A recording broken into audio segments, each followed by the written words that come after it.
اچھا علی بھائی، حضرت عیسیٰ علیہ نبی نا کو زندہ اٹھانے کے پیچھے حکمت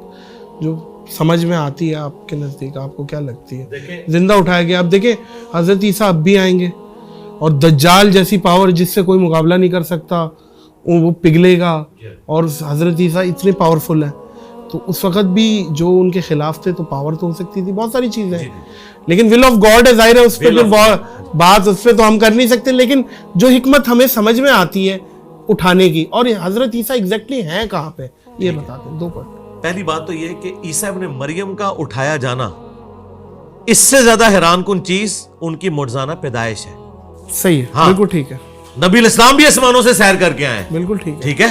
بغیر باپ۔ ہاں، عیسیٰ ابن مریم تو گئے ہیں اور ابھی تک وہ 5ویں آسمان کے اوپر ہیں۔ نبی علیہ السلام تو سارے آسمانوں سے ہو کے، جنت سے ہو کے زمین پہ واپس بھی آ گئے، اور آپ صلی اللہ علیہ وآلہ وسلم نے اپنی دعوت حق کو آگے پھیلایا۔ اب عیسیٰ ابن مریم کا میرے بھائی بغیر باپ کے پیدا ہونا یہ زیادہ کریٹیکل میٹر ہے، اسی کی وجہ سے یہودی ان کو آؤٹ آف ویڈلاک کہتے ہیں، اور کیا کچھ گالیاں عیسیٰ ابن مریم کو دی گئیں اس وجہ سے، جبکہ قرآن کہہ رہا ہے کہ ہم نے مریم اور ان کی اولاد کو جہان والوں کے لیے نشانی بنایا ہے۔ لہذا یہ کلیئر کریں کہ ان کا آسمانوں پہ اٹھایا جانا یہ کم حیران کن بات ہے، زیادہ حیران کن بات بغیر باپ کے ان کا پیدا ہونا ہے۔ اب آ جائیں اس کی حکمت کیا ہے۔ ایک تو ول آف گاڈ ہے کہ اللہ تعالیٰ نے اس وقت اپنی اس سنت کو ایگزیکیوٹ نہیں کیا جو اللہ تعالیٰ کی سنت ہے کہ رسولوں کے مقابلے پہ جب کوئی آتا ہے تو اللہ تعالیٰ اسے تباہ و برباد کرتا ہے۔ قوم شعیب کو عذاب دیا گیا، قوم ہود کو، قوم صالح کو، یہاں نہیں دیا گیا، یہاں عیسیٰ ابن مریم کو اٹھا لیا گیا۔ صحیح ہے، شاید قیامت میں لانا ہے، قیامت میں لانا ہے، اور انہی یہودیوں کی اولاد جنہوں نے اپنی روش ابھی تک نہیں چھوڑی ان سے آ کے بدلہ لینا ہے، اور اس وقت تو ان کے جرائم جو ہیں وہ اپنی ایپکس کو پہنچے ہوئے ہوں گے۔ صحیح ہے، اور وہ یہودی بھی اس مسیح کے انتظار میں ہے، ہم اسے اینٹی کرائسٹ کہتے ہیں نا، مسیح الدجال۔ اب دیکھیں عیسیٰ بھی مسیح ہے اور دجال بھی مسیح ہے، کیونکہ وہ دجال مسیح ہے، جھوٹا مسیح، دغا باز مسیح، اور عیسیٰ مسیح جو ہے وہ کرائسٹ ہے، عیسیٰ مسیح کا مطلب، عیسیٰ مسیح کا حضرت عیسیٰ ابن مریم کے لیے ہم استعمال کرتے ہیں نا مسایا، ٹھیک ہے، مسایا یعنی نجات دہندہ لوگوں کا، اچھا، ہادی اور مہدی، صحیح، ٹھیک ہے، اور جن کے ذریعے اللہ تعالیٰ نے لا علاج بیماریوں کی شفا رکھی، ٹھیک ہے۔ اب عیسیٰ ابن مریم علیہ السلام وہ سچے مسیح ہیں اور دجال جھوٹا مسیح ہے۔ یہودیوں کو یہ پتا تھا، کبھی کوئی پیغمبر اس حالت میں دنیا سے نہیں گیا کہ وہ آنے والے پیغمبر کی خبر نہ دے۔ ہمارے نبی الاسلام کی خبر عیسیٰ ابن مریم نے دی تھی، عیسیٰ ابن مریم کی خبر بھی اگلے انبیاء نے دی تھی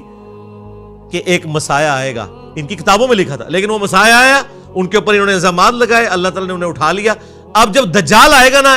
یہ اس کو مان لیں گے کہ یہ وہ مسیح جو ہماری کتابوں میں ہے، وہ اس دجال کو مسیح سمجھ لیں گے، حالانکہ وہ اینٹی کرائسٹ ہوگا، اور پھر عیسیٰ ابن مریم اسے قتل کریں گے۔ یہ مسلمانوں کا اور کرسچنز کا اجماعی عقیدہ ہے، اور ایگزیکٹلی ہیں کہاں وہ؟ کون؟ حضرت عیسیٰ 5ویں آسمان کے اوپر، بخاری مسلم میں ہے کہ آپ کی ملاقات ہوئی ہے 5ویں آسمان، جی 5ویں آسمان کے اوپر، اور ابن ماجہ میں حدیث ہے عیسیٰ ابن مریم سے نبی اسلام کی گفتگو ہوئی ہے، اور انہوں نے کہا کہ جب دجال آئے گا اللہ تعالیٰ مجھے دنیا میں واپس بھیجے گا۔ اچھا علی بھائی، گھر میں کتے بلی پرندے پالنا، شیر پالنا اور ان کا کاروبار کرنا، کیونکہ پرندہ ظاہر ہے اس کی عادت سے برخلاف کر دیا، آپ نے پنجرے میں بند کر دیا، قید تو ہے، اس نے اڑنا ہے، آپ نے پنجرے میں بند کیا ہوا ہے، اور شیر ایک جانور ہے، جنگلی ہے، خطرناک ہے، آپ پہ حملہ بھی کر سکتا ہے اور مر بھی سکتا ہے، خودکشی کی موت بھی ہو سکتی ہے یہ، کیونکہ آپ کو پتہ ہے یہ سب کچھ۔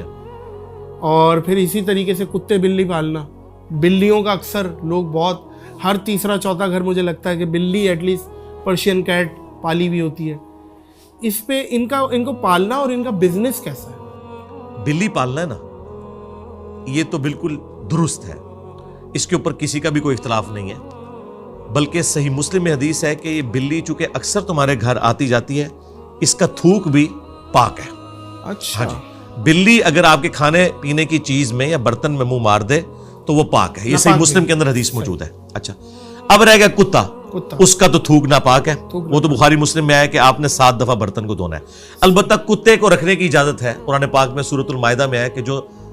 سدھائے ہوئے کتے ہیں، شکار کے لیے آپ استعمال کرتے ہیں، وہ آپ رکھ سکتے ہیں، جانوروں کی حفاظت کے لیے رکھ سکتے ہیں، اپنے گھر کی حفاظت کے لیے